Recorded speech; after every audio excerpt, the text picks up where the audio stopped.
Imagine a queen standing tall on a chariot, her hair flowing in the wind, her warriors roaring behind her. In front of her stands the greatest empire of the ancient world, Rome.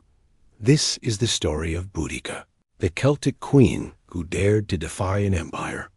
The year was 60 CE. Britain was under Roman rule, but not everyone accepted it. Boudica was queen of the Iceni tribe. When her husband, King Prasutagus, died, the Romans broke their promises.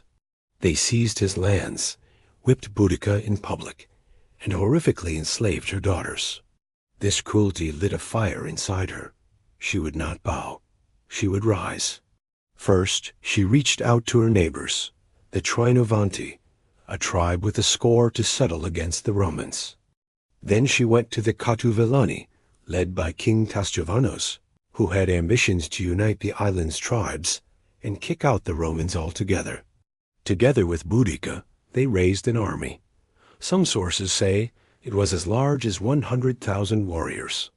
It doesn't sound far-fetched when you consider that Rome's entire army in Britain only numbered about 50,000.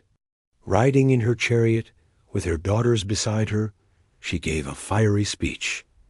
"We fight for freedom. We fight for justice." Her warriors struck with fury. They destroyed Roman towns, including Londinium, modern-day London. Roman soldiers, once feared, now fled before the queen's unstoppable army. All seemed lost for the empire.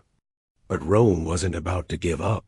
The Roman governor, Suetonius Paulinus, regrouped his legions. He knew he couldn't defeat Boudica's army head-on, so he lured them into a trap. Outnumbered, disciplined, and heavily armored, the Romans met Boudica's forces in a final clash. Despite their passion, the tribes were no match for the Roman war machine.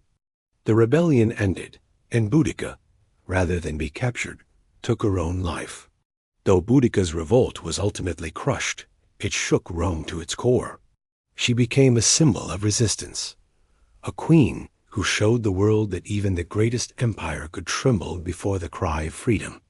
So let me ask you, if you lived under Roman rule, would you have stood with Boudica or with Rome? Thanks for watching. Don't forget to like, comment, and subscribe. Your support helps us bring more epic stories from history to life. See you next time.